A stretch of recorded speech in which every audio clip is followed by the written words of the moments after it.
Bab 352 berani berbuat, harus berani bertanggung jawab. Angel berhenti memutar video tersebut. Dia cukup melihat videonya sampai di sini, karena semua kesalahpahamannya telah diluruskan. Semuanya telah terungkap. Valentino juga sudah terbukti tidak bersalah. Dia telah diperlakukan tidak adil oleh mereka sekeluarga.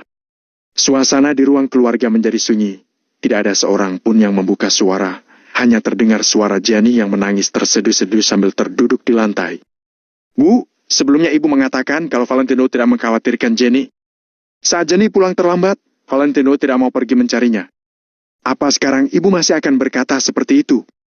Angel berdiri di depan sofa dan menatap Mary lekat-lekat. Mary hanya terdiam sambil mengulurkan tangannya untuk menyeka sudut matanya. Ada ekspresi malu yang tergambar jelas di wajahnya. "Angel, ibu sudah melakukan kesalahan." Mary adalah orang yang tegas dan keras kepala. Tapi saat ini, dia benar-benar menyesal dan mengakui kesalahannya dengan tulus. Tidak mudah untuk membuat Mary yang mempunyai sifat seperti itu mau benar-benar mengakui kesalahannya dengan tulus. Angel menengok lagi dan menatap ke arah David. "Ayah, kemarin Jenny mengusir Valentino, padahal Valentino sedang terluka dan wajahnya terlihat sangat pucat. Tapi ayah malah menuduh kalau dia hanya berpura-pura sakit untuk menarik simpati kita." Pada saat ini, Angel hanya ingin menanya mereka semua. Dia ingin membuat mereka menyadari kesalahan yang telah mereka perbuat. "Angel." Sebelum menyelesaikan perkataannya, David tiba-tiba mengangkat telapak tangannya, lalu menampar wajahnya sendiri dengan keras. Plak! 1 kali. Plak! 2 kali. Plak! 3 kali. David menampar wajahnya sendiri 3 kali berturut-turut sekuat tenaganya hingga menciptakan suara tamparan yang begitu nyaring. Setelah itu, David menghela napas panjang dan menundukkan kepalanya tanpa mengatakan apa-apa lagi.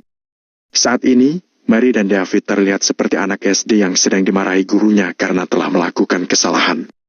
Mereka berdua hanya menundukkan kepala tanpa berani mengucapkan sepatah kata pun. Tatapan Angel beralih ke Jenny yang masih terduduk di lantai sambil menangis terseduh-seduh. Angel ingin mengatakan sesuatu, tapi pada akhirnya dia mengurungkan niatnya. Bagaimanapun juga, Angel adalah keluarganya, mana mungkin dia tega memarahinya. Terlebih lagi, Angel tahu kalau Jenny tidak punya niat buruk, hanya saja, sifatnya memang sangat ceroboh. Sedangkan alasan mengapa Jenny selalu sinis kepada Valentino, itu karena sejak awal keluarga mereka memang mempunyai kesan yang sangat buruk terhadap Valentino. Bahkan Angel sendiri saja waktu itu juga tidak menyukai Valentino. Namun, sekarang Valentino telah membuktikan dirinya. "Kak, aku menyesal. Aku benar-benar menyesal. Aku merasa bersalah kepadamu dan kakak ipar." Jenny yang masih terduduk di lantai mengangkat kepalanya, menatap ke arah Angel, lalu berkata dengan sungguh-sungguh. Wajahnya dipenuhi dengan penyesalan. Bedak, maskara, lip gloss yang dia pakai sampai luntur karena air matanya yang sejak tadi tidak berhenti mengalir. Saat ini, dia bagaikan seekor anak kucing yang baru tercebur. Ia terlihat sangat menyedihkan dan tidak berdaya. Angel merasa tidak tega melihat Jenny seperti ini. Akan tetapi, Angel tahu kalau Jenny memang harus mempertanggungjawabkan kesalahannya. Hal ini adalah proses pendewasaan diri yang harus Jenny lalui. Karena biar bagaimanapun dia memang bersalah. Berani berbuat, harus berani bertanggung jawab. Semua ini harus ditanggung oleh Jenny sendiri. Angel perlahan-lahan berjongkok di hadapan Jenny, kemudian memegang kedua bahu adiknya itu sambil bertanya. "Apa yang akan kamu lakukan sekarang?" "Aku ingin memintanya untuk kembali. Aku ingin meminta maaf kepadanya. Aku ingin dia tetap menjadi kakak iparku," jawab Jenny tanpa ragu sedikit pun. Nada bicaranya juga sangat tegas dan sungguh-sungguh. Kali ini, Mary tidak lagi menghentikannya. "Baiklah." Angel mengangguk ringan. "Kak, tolong bantu aku. Temannya aku menemuinya dan bantu aku membujuknya untuk kembali ke rumah ini, ya?" ujar Jenny dengan cepat. "Jenny, bukannya aku tidak mau membantumu, tapi masalah ini terjadi karena kesalahanmu sendiri, jadi kamu sendirilah yang harus menyelesaikannya. Kamu harus pergi menemui Valentino sendiri. Minta maaflah kepadanya," ujar Angel sambil menatap Jenny lekat-lekat. "Baiklah." Begitu mendengar perkataan Angel, Jenny langsung berdiri dan berjalan ke arah pintu dengan mantap. Jenny sama sekali tidak memedulikan riasan wajahnya yang sudah tidak karuan. Saat ini, Dia sudah tidak sabar untuk segera bertemu dengan Valentino dan meminta maaf dengan tulus kepadanya. Namun, ketika Jenny baru berjalan 2 langkah, tiba-tiba dia berhenti dan menengok ke arah Angel yang saat ini masih berjongkok di lantai. "Kak, kamu tidak pergi menemuinya?" tanya Jenny dengan suara yang sedikit serak. "Tidak," jawab Angel sambil berdiri perlahan-lahan. "Kemarin dia bilang, dia bisa mengabaikan pendapat semua orang terhadap dirinya, karena yang penting baginya hanyalah pendapatku. Dia bertanya apa aku percaya kepadanya. Tapi jawaban yang aku berikan malah seperti itu. Aku sudah menyakiti hatinya. Meskipun dia mau memaafkanmu, belum tentu dia mau memaafkanku." Saat mengatakan kalimat ini, hati Angel terasa sangat sakit. Setelah itu, dia langsung berbalik badan dan berjalan menuju ke kamarnya. Angel tahu, perkataan dari seseorang yang kita pedulikan begitu berarti bagi kita. Valentino sangat memedulikan Angel. Meskipun semua orang di dunia ini tidak mempercayainya ataupun mengkhianatinya, Valentino bisa mengabaikan itu. Karena Valentino tidak memedulikan mereka. Namun, hal ini tidak berlaku untuk Angel. Angel adalah istri Valentino, istri yang sangat dia cintai. Seharusnya, ketika semua orang tidak mempercayainya, Angel akan tetap berada di sisinya dan menemaninya untuk menghadapi mereka semua. Sayangnya, Angel malah membuat pilihan seperti itu. Mana mungkin Valentino mau memaafkan dirinya. Saat ini, Angel bahkan tidak tahu bagaimana cara menghadapi Valentino. Setelah melakukan itu terhadapnya, Angel benar-benar tidak tahu harus menaruh wajahnya di mana saat bertemu dengannya nanti. Bahkan, Angel merasa bahwa dirinya tidak pantas untuk meminta maaf kepada Valentino. "Kak, dia pasti mau memaafkanmu," ucap Jenny dengan yakin. Langkah kaki Angel terhenti sejenak, tapi dia masih tetap berjalan menuju ke kamarnya. "Aku berangkat." Setelah mengatakan ini, Jenny langsung berbalik badan dan lanjut berjalan ke arah pintu. "Jenny, minta ayahmu untuk mengantarmu ke sana." Mary berdiri dari sofa, kemudian berteriak ke arah Jenny. "Tidak." Tanpa menengok ke belakang, Jenny berkata dengan tegas, "Aku jalan kaki saja. Jarak dari sini ke perumahan di Jing Oriental lebih dari 10 kilometer. Apa kamu sudah tidak waras?" teriak Mary. "Aku tidak peduli, aku akan jalan kaki ke sana." Setelah mengatakan ini, Jenny langsung membuka pintu dan berjalan keluar. Jenny berpikir, hanya dengan cara ini dia bisa mengungkapkan ketulusannya. Dengan begitu, rasa bersalahnya terhadap Valentino bisa sedikit berkurang. "David, cepat kejar Jenny. Antar dia ke sana naik mobil." Mary langsung menatap ke arah David. "Kamu ini benar-benar tidak tahu apa-apa.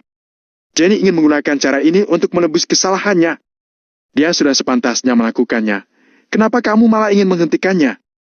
teriak David dengan keras. Mereka berdua sudah menikah selama bertahun-tahun, tapi baru kali ini David berani meneriaki Mary seperti ini. "Kamu?" Mary sedikit terkejut. Untuk sesaat, dia tidak tahu harus berkata apa. "Bisa tidak sehari saja kamu tidak membuat masalah? Kalau saja kamu tidak bergosip sepanjang hari, hubungan Jenny dan Valentino tidak akan seburuk ini. Ubahlah kebiasaan burukmu itu. Aku beritahu, ya, alasan utama yang menyebabkan masalah ini terjadi adalah kamu," teriak David sambil menunjuk-nunjuk wajah Mary setelah sebelumnya menggebrak meja dengan keras. Tindakan David benar-benar mengejutkan Mary. Mary menatap David dengan wajah bingung.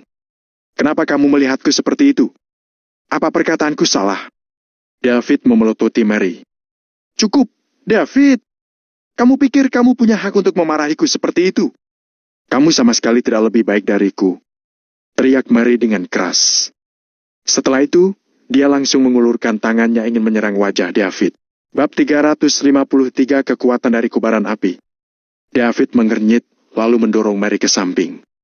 "Kuberitahu ya, kalau kali ini Valentino kembali dan kamu masih memperlakukan dia seperti sebelumnya, aku akan jadi orang pertama yang menampar mulutmu." Pada saat yang sama, David memukul meja dengan keras. Setelah itu, dia mengambil kunci mobil yang ada di atas meja lalu pergi keluar. "Ah, apa yang ingin kamu lakukan?" Mary benar-benar dibuat terkejut oleh David, membuatnya bertanya dengan suara kecil. "Aku ingin mengikutinya dari belakang, sesuatu bisa saja terjadi padanya. Kalau kali ini terjadi sesuatu lagi, Valentino sampah yang ada di matamu itu tidak mungkin datang membantu." Setelah selesai berbicara, David menutup pintu dan pergi. Mary ternganga, dia sangat terkejut sampai tidak bisa berkata-kata, hanya diam di tempat seperti orang bodoh. Dalam 10 tahun terakhir, ini adalah pertama kalinya David berani bersikap seperti ini. Benar-benar pertama kalinya, David bersikap seperti seorang pria. Di malam hari, kota Neo tidak terlalu ramai, juga tidak terlalu sepi. Di jalan, banyak sekali orang yang berlalu lalang. Mereka yang baru saja selesai bekerja juga tampak bergegas kembali ke rumah. Namun, di sebuah trotoar jalan, ada seorang gadis berwajah sembab sedang berjalan sendirian. Perhiasan di wajahnya luntur, matanya juga memerah, terkadang masih terisak-isak. Gadis itu tampak seperti kucing liar yang kabur dari rumah. Lampu jalan yang menyinari gadis tersebut membentuk bayangan panjang di jalan. Orang-orang yang lewat melihat ke arah gadis itu. Meskipun riasan di wajahnya sudah luntur, gadis itu tetap terlihat sangat cantik. Akan tetapi, tidak ada mengerti kenapa dia seperti itu. Gadis itu sudah menolak sekian banyak taksi yang menawarinya. Seperti seseorang yang bersikeras menyelesaikan sesuatu. Nona cantik, apakah kamu tidak punya uang untuk naik taksi? Bagaimana kalau hari ini kakak mentraktirmu? Beberapa preman yang rambutnya dicat kuning mendekati gadis itu sambil tersenyum jahat. Minggir! Tiba-tiba, terdengar suara teriakan yang sangat keras dari belakang. Membuat beberapa preman itu terkejut dan berbalik. Apa kamu sedang cari? Salah satu preman berambut kuning itu berbalik dan ingin memaki, tapi sebelum selesai, dia seketika terdiam. Preman itu melihat seorang pria parubaya yang sedang menurunkan kaca mobil sambil menunjuk dan memarahi mereka. Mereka memang tidak kenal dengan pria parubaya itu, tapi mereka tahu mobilnya. Wow! Bukankah itu mobil Bentley? Orang yang mampu mengendarai mobil mahal seperti itu pasti bukan orang sembarangan, kan? Beberapa preman tersebut langsung menundukkan kepala dan memberi jalan. Sampai ketika gadis itu dan mobil Bentley Malsen yang mengikutinya perlahan sudah pergi agak jauh, para preman tersebut baru berani mengolok-olok. Dia sudah gila, ya? Bukannya naik ke dalam Bentley, malah berjalan kaki? Sedangkan pada saat ini, Jenny tidak perlu pengertian dari orang lain. Jenny hanya ingin mengerti perasaannya sendiri. Di sekitar perumahan di Jing Oriental, ada salah satu gedung dengan kelas terbaik. Area di sekitar villa ini sangat sepi, penduduknya juga sangat sedikit, seolah-olah tempat ini adalah surga dunia yang jauh dari kegaduhan.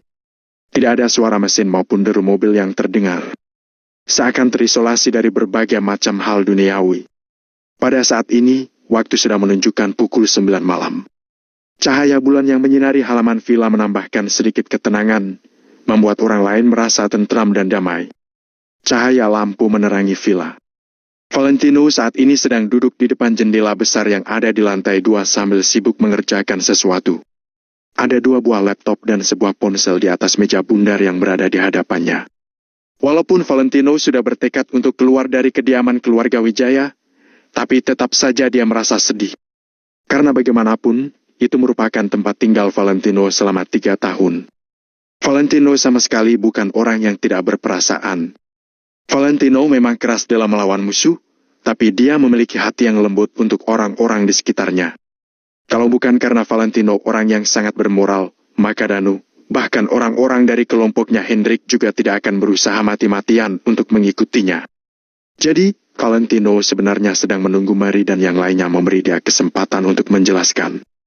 Dia juga tidak ingin meninggalkan keluarga Kusuma. Hari-hari bersama keluarga Kusuma memang tidak selalu menyenangkan, tapi tetap saja jauh lebih baik jika dibandingkan dengan bersama keluarga Wijaya. Terlalu banyak pertengkaran yang terjadi di dalam keluarga Wijaya. Setidaknya, selama 3 tahun hidup bersama keluarga Kusuma, Valentino masih pernah merasakan kehangatan. Namun di keluarga Wijaya, tidak ada hal lain selain pertengkaran. Jadi, Valentino sedang menunggu. Hanya saja, setelah ditunggu seharian, dia tidak mendapatkan pesan apapun. Kai! Valentino mencemooh dirinya sendiri. Setelah itu, dia melanjutkan kesibukannya. Dengan menyibukkan diri, dia baru bisa melupakan kegelisahannya untuk sementara waktu. Di mejanya ada 2 buah laptop, yang satu digunakan untuk membuat formulir, menyimpan data rencana meteor, dan juga beberapa dokumen. Sedangkan laptop yang satunya lagi digunakan untuk menghubungi Danu dan rekan lainnya, jadi Valentino bisa melakukan kedua hal ini secara bersamaan. Kata percikan api di dalam layar laptop terlihat sangat mencolok. Sebuah percikan api dapat memicu kebakaran besar. Ketika baru dimulai, mungkin itu hanya sebatas percikan api kecil yang tidak terlihat. Namun, percikan api itu bisa menjalar dan pada akhirnya menjadi kobaran api yang besar, yang bahkan bisa membakar habis seluruh kota Neo. Akan tetapi, dibutuhkan suatu momen untuk membuat percikan api itu menjadi besar. Atau, diperlukan sebuah sumbu yang digunakan sebagai penghubung percikan api. Untuk kasus ini, Valentino adalah sumbunya. Tidak ada satupun orang yang bisa menggantikan posisinya. Baik itu Danu, Kasman atau Hendrik sekalipun, mereka semua tidak bisa. Tak. Dengan wajah serius, jari-jari Valentino menekan tombol keyboard. Setelah menyelesaikan urusannya, Valentino mengambil cangkir kopi dan menyesapnya. Ketika ingin meletakkan cangkir kopi tersebut, dia secara kebetulan melihat keluar. Saat melihat pemandangan di luar, Valentino mengerutkan keningnya. Dari jendela besar di lantai 2, Valentino bisa melihat berbagai macam hal yang ada di luar. Mau itu bulan yang bersinar, sampai halaman villa yang tampak sunyi. Akan tetapi, yang membuat Valentino mengerutkan keningnya adalah gerbang villa yang posisinya menghadap ke jendela. Ternyata ada sosok putih yang sedang berdiri di luar gerbang. Sosok putih yang muncul di tengah malam begini benar-benar membuat orang terperanjat. Valentino menekan kendali jarak jauh yang ada di samping meja sambil sedikit mengernyit. Bang! 10 lampu yang ada di sekitar villa seketika menyala. Lampu-lampu itu sangat menyilaukan sampai lebih terang daripada lampu jalan. Cahaya lampu itu langsung menyoroti segala sesuatu yang ada di sekitar. Tidak ada satupun yang dapat bersembunyi di bawah cahaya tersebut. Termasuk sosok yang berdiri di luar gerbang. Sekarang, Valentino bisa melihatnya dengan jelas. Jenny. Hati Valentino berdegup kencang, bertanya-tanya kenapa dia ada di sini. Tanpa berpikir panjang, Valentino langsung menutup laptopnya dan bergegas ke bawah. Pada saat ini, Jenny yang berdiri di luar gerbang sedang memegang pagar putih dengan kedua tangannya sambil menitikkan air mata. Dia sudah sampai dari 10 menit yang lalu. Dia melihat Valentino yang sedang serius mengerjakan sesuatu melalui jendela lantai 2. Jenny sama sekali tidak berani mengganggu, jadi dia hanya melihatnya dengan tenang. Ketika melihatnya, Jenny tiba-tiba menyadari sesuatu. Jenny merasa bahwa, dengan meninggalkan keluarga Kusuma, kehidupan Valentino akan jauh lebih baik. Bab 354 maaf, kakak ipar. Villa kelas atas, kopi tengah malam dan waktu luang adalah bagian dari hidup Valentino. Akan tetapi, di dalam keluarga Kusuma, Valentino tidak bisa menikmati hal itu karena ada banyak pekerjaan rumah yang harus dia selesaikan. Sebenarnya, Valentino tidak mengandalkan keluarga Kusuma untuk bertahan hidup. Sebaliknya, dia justru seperti malaikat pelindung yang menjaga keluarga Kusuma. Valentino turun perlahan, lalu dia berjalan ke halaman dan melihat Jenny yang berada di seberang pintu villa. Pada saat ini, riasan di wajah Jenny telah hilang. Pakaiannya sedikit berantakan dan matanya juga sedikit merah serta bengkak. Bahkan dia tidak mengenakan sepatu di kakinya. Dia berdiri di tanah tanpa alas kaki. Jenny terlihat sangat menyedihkan. Melihat keadaannya, Valentino merasa tertekan. Kemudian, dia melangkah maju dan bertanya, "Apa terjadi sesuatu di rumah? Kakak ipar!" Mendengar pertanyaan Valentino, Jenny tidak bisa lagi menahan perasaannya.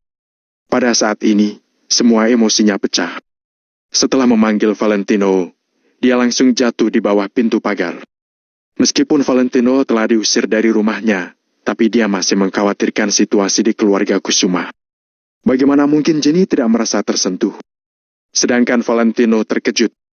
Sudah 3 tahun, ini adalah pertama kalinya Jenny memanggilnya dengan sebutan kakak ipar.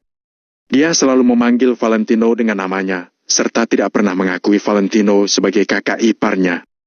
Namun, memanggilnya dengan sebutan kakak ipar itu sudah membuktikan banyak hal. Valentino segera membuka pintu villa. Dia ingin membawa Jenny masuk dan berbicara dengannya. Namun, tiba-tiba Jenny berdiri, mencondongkan tubuhnya ke arah Valentino dan langsung jatuh ke dalam pelukan Valentino. Seorang gadis cantik tiba-tiba melemparkan diri ke pelukannya, membawa embusan aroma yang wangi. Namun, tangan Valentino hanya diam saja. Saat ini, Dia tidak tahu harus meletakkan tangannya di mana. Bagaimanapun juga, Jenny bukanlah Angel. Kakak ipar, maafkan aku, maafkan aku, maafkan aku. Jenny menekan tubuhnya dengan erat di pelukan Valentino dan menyandarkan kepalanya di bahu pria itu. Di dalam pelukannya, dia menangis dengan getir. Kedua tangannya melingkari leher Valentino. Dia tidak mau melepaskannya sama sekali. Sedangkan Valentino membeku dan tidak tahu harus berbuat apa. Kakak ipar, aku tahu segalanya. Aku tahu kamu milik kakakku, tapi biarkan sekarang aku memelukmu sebentar. Aku mohon. Jenny masih menangis. Valentino terdiam sejenak, lalu dia mengangguk dan berkata, "Ya." Kemudian, dengan perlahan Valentino mengulurkan telapak tangannya dan menepuk punggung Jenny dengan lembut. Tidak jauh dari villa, David menghela napas lega saat melihat Valentino dan Jenny. Meskipun sebelumnya dia sudah menduga bahwa Valentino pasti akan memaafkan mereka. Namun saat ini, ketika dia benar-benar melihat Valentino telah memaafkan Jenny, dia masih merasa sedikit tersentuh. Valentino sangat baik terhadap keluarganya. Setelah David melihat semuanya dari kejauhan, dia berbalik dan langsung pergi. David yang telah menjadi pecundang selama lebih dari 10 tahun, tampaknya telah belajar banyak hal dari Valentino. Di villa, setelah Jenny tenang, dengan perlahan Valentino melepaskan Jenny. Lalu, dia menutup pintu dan membawa Jenny masuk ke dalam rumah. Saat Jenny baru saja mengambil 2 langkah, tiba-tiba dia tersentak. "Kenapa?" tanya Valentino dan langsung menoleh padanya. Tidak apa-apa." Jenny segera melambaikan tangannya. "Baiklah, ayo masuk dulu dan bicara di dalam." Valentino membawa Jenny ke ruang tamu. "Bagaimana kamu bisa masuk?" tanya Valentino dengan ragu-ragu. Area villa di perumahan di Jing Oriental ini adalah tempat pribadi. Tidak ada yang bisa memasukinya sama sekali. Satpam yang bertugas hari ini adalah orang yang sebelumnya kami datangi. Jenny berdiri di atas karpet tanpa alas kaki dan menjelaskan dengan suara rendah. Valentino mengangguk. Kemudian, dia berpikir sejenak dan berbalik ke kamar tidur utama di lantai pertama.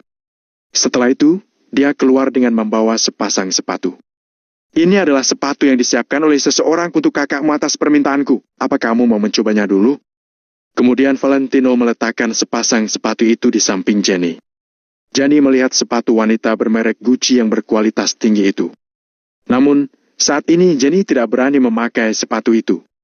Dia telah berjalan lebih dari 10 km selama lebih dari 2 jam, hingga telapak kakinya sudah lama mengeluarkan darah yang sudah hampir mengering. "Apa ada masalah di keluargamu? Kenapa keadaanmu seperti ini?" tanya Valentino pada Jenny, sambil menuangkan segelas air untuk Jenny sebelum dia duduk di sofa. Tidak ada masalah di rumah. Hanya saja yurisdikasi 112 mengirimiku video tentang motor Lavela. Itu adalah video yang didapat dari kamera yang dipasang oleh Alan. Mungkin dia ingin menggunakannya untuk mengancamku. Dengan cepat, Jenny menjelaskannya pada Valentino. Mendengar penjelasannya ini, Valentino tercengang sejenak, lalu dia mengangguk. Jadi itu masalahnya. Kalau begitu, haruskah dia berterima kasih kepada Alan karena telah menyelesaikan masalahnya? Kalau begitu, perjelas saja masalahnya. Valentino tampak tenang. Dia tidak melakukan apapun yang salah pada Jenny. Dia juga sama sekali tidak memiliki pikiran yang buruk padanya. Bahkan, dia tidak akan memiliki terlalu banyak gejolak emosi. "Kakak ipar, aku hanya ingin meminta maaf padamu secara pribadi. Aku harap kamu bisa pulang ke rumah denganku." Jenny memegang gelas dengan kedua tangannya, sambil menatap Valentino dengan sedih. Valentino langsung terdiam begitu mendengar perkataan Jenny. Dia merenung dan bergumam pada dirinya sendiri. "Pulang ke rumah? Aku, Valentino, sudah lama tidak punya rumah." "Kakak ipar! Mulai sekarang, kita adalah keluarga. Rumah kami juga rumahmu." Jenny terlihat sangat serius. Valentino menggelengkan kepalanya dengan lembut, lalu dia membelakangi Jenny dan berkata, "Aku tahu, Jenny. Pulanglah dulu, aku masih ingin berada di sini sendiri selama 2 hari lagi." "Kakak ipar, apa kamu tidak mau memaafkanku? Aku benar-benar tahu, aku salah." Mata Jenny memerah lagi. "Jika keluarga Kusuma dalam masalah, aku akan tetap membantu. Tapi sekarang, aku ingin sendiri." Sebelum menjawab, Valentino terdiam sejenak dan menghela napas. Bahkan jika dia bisa memaafkan Jenny dan yang lainnya, dia masih memiliki beberapa rasa sakit di hatinya. Bagaimanapun juga, Valentino adalah manusia, bukan mesin tanpa perasaan. Jenny tahu apa yang dipikirkan Valentino. Akhirnya dia berkata, "Kalau begitu aku akan menemanimu di sini." Jenny sendiri juga tidak tahu kenapa dia mengatakan hal ini, tetapi dia hanya ingin mengatakannya. "Jika kamu ingin kembali, aku akan meminta seseorang untuk mengantarmu nanti." Valentino menggelengkan kepalanya dengan lembut. "Tapi kakiku terluka," jawab Jenny dengan lemah sambil mengangkat kedua kaki kecilnya. Valentino menoleh dan melihat bahwa telapak kaki Jenny melepuh, serta darahnya hampir mengering. "Kamu?" Valentino terkejut. Tadi dia melihat dari kejauhan bahwa David datang ke sini menggunakan Bentley Mulsanne. Valentino pikir Davidlah yang mengantar Jenny. "Aku berjalan dari rumah ke sini. Sepatuku menyakiti kakiku, jadi aku membuangnya." Jenny menundukkan kepalanya. Suaranya terdengar sangat pelan, seperti suara nyamuk. "Kenapa?" tanya Valentino dengan heran. "Kupikir hanya dengan cara inilah aku bisa menghilangkan rasa bersalahku," jawab Jenny sambil mendongak. Valentino menatap Jenny selama beberapa saat, lalu dia menghela napas dan menggelengkan kepalanya. Dengan karakter Jenny biasanya, sepertinya akan sangat sulit melakukan hal seperti itu. "Kamu tidak perlu melakukan hal ini."